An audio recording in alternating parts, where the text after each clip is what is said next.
Welcome to Surrender School. Mission statement. At Surrender School, we recover. Our mission is to share 12-step and other supportive recovery solutions with those who want a healthy relationship with food. We are not an official 12-step meeting, but we do try to adhere to the spirit of the traditions. If you are so called, please consider donating to defray some of our costs. You can find the donate button at the bottom of the website's front page or landing page. All right, let's do this thing. Let's take a moment to feel our breath going in and out. Oh, let the day drop and everything else drop. Feel your feet on the floor.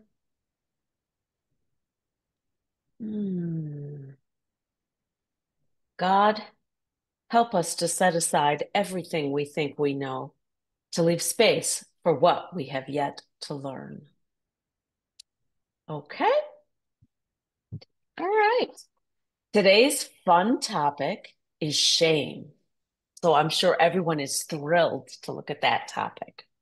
So we're going to look at shame today and how shame impacts our ability to be abstinent. Okay. So what's shame? What is shame? Shame is what is called a social emotion, in that it is experienced in relation to other people. You don't have it by yourself. You have it in relation with other people. It's an unpleasant, and that is putting it very mildly. It is an unpleasant, negative emotion that causes feelings of worthlessness, humiliation, inadequacy, and worst of all, self-contempt. At its core, this emotion involves negative self-evaluation, believing that something is wrong with you as a person, and really believing that you are wrong, fundamentally defective. So how is shame different from guilt? Because I think people get those two mixed up frequently. And Brene Brown has an awesome way of differentiating guilt from shame. She says that guilt is, I did something bad. It is behavior based. Whereas shame says, I am bad. It is identity based. Shame as identity. I have heard shame in some, that is the, what I just went over is just the typical, in the scientific literature kind of way of looking at shame. But I have also heard some researchers talk about shame not as an emotion, but as an identity. And that is different. That was a very different way of looking at this for me. And the more I thought about it, the more I meditated on it, the more that felt right for me, is that I no longer need to be in communication with other people to feel shame. It's just an identity. Okay. The roots of shame are varied. There are 5 major roots or causes for shame. First one is toxic parents. The next one is abandonment or rejection, unhealthy social environments, traumatic experiences, and lastly, personal or moral failures. And I don't know another group of people that have had the kind of personal failure experiences that compulsive overeaters and food addicts have had. Decades and decades of these failures. Okay. I have several of these roots going on for myself.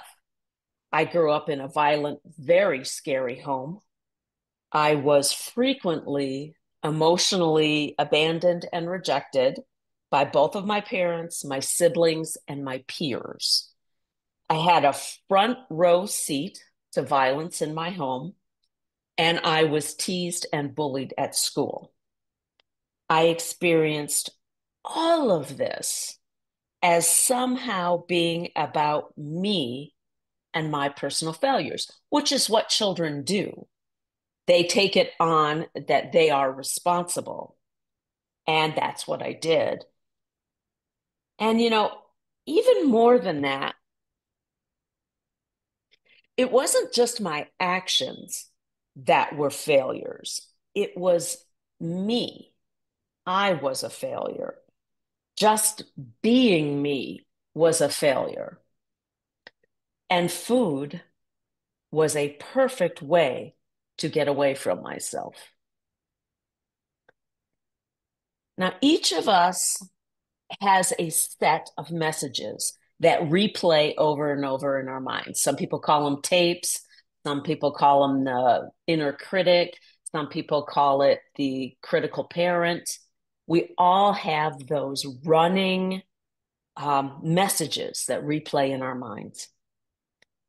This internal dialogue or running commentary frames our perceptions of and our reactions to life.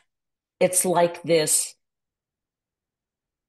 running internal negative messages is the filter through which we see everything. So not only do we feel shame, but we are shame.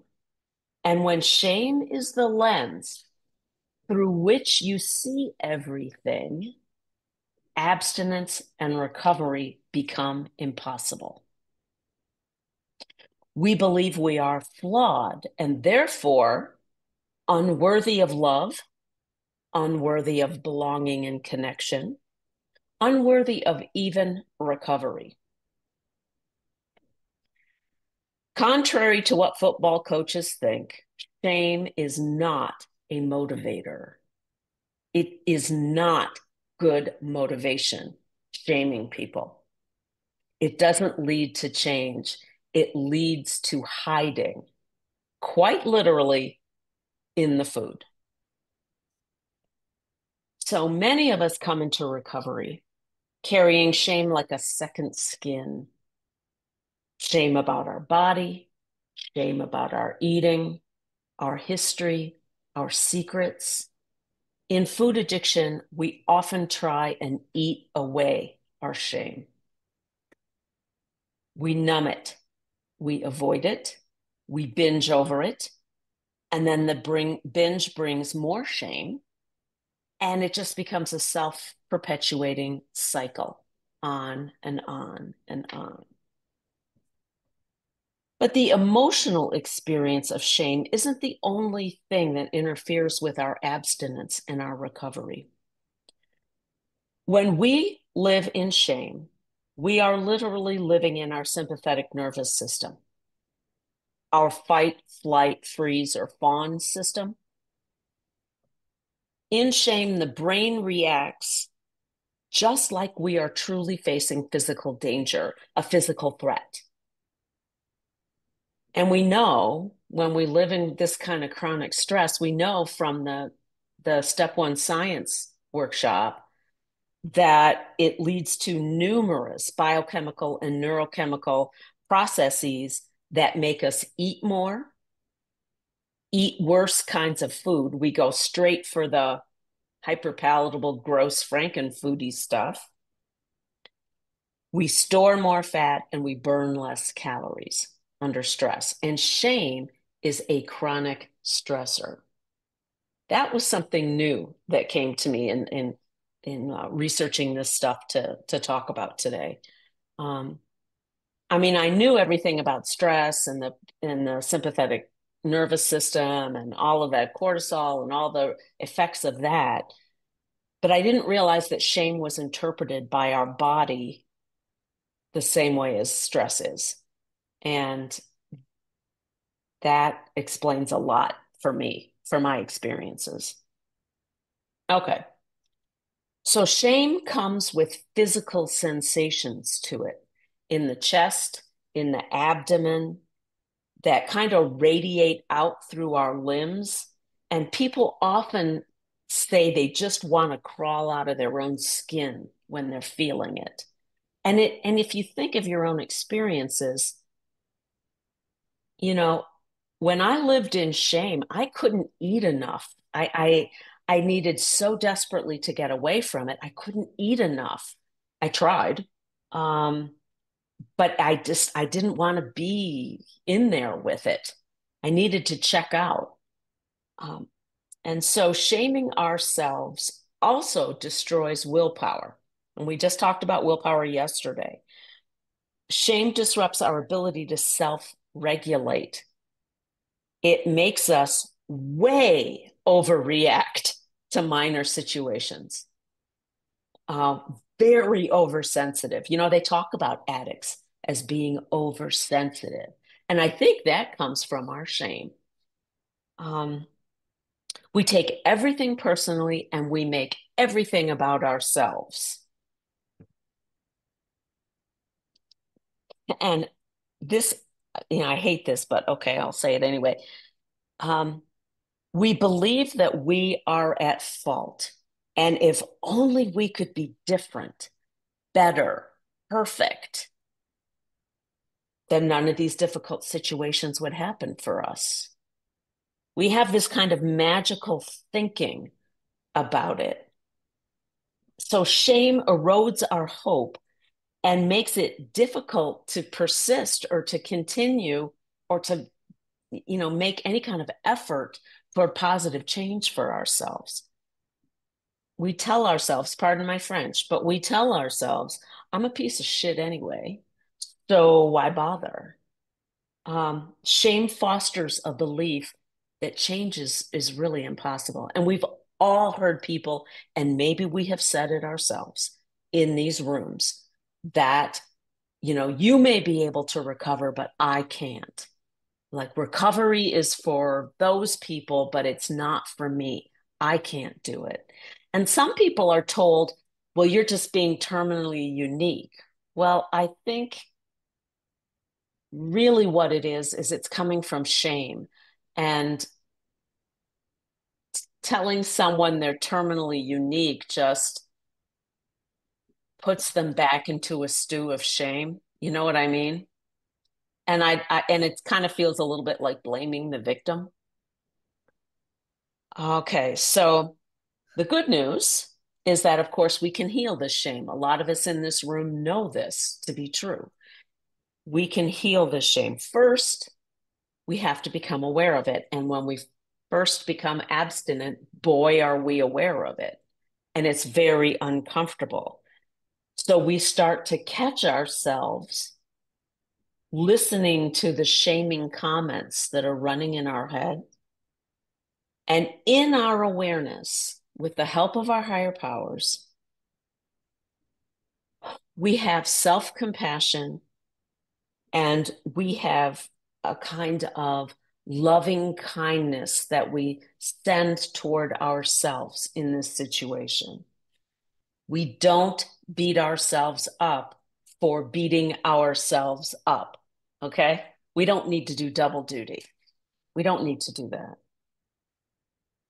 We also have to ground ourselves in order to soothe that feeling of physical danger or physical threat that I talked about a couple of minutes ago. Sometimes we do this through challenging the shaming self-talk right away. I mean, we come up to it and we tell it that it's lying and we tell it's not true. And we not necessarily argue with it, but we shut it down. We do this through the first three steps of the program.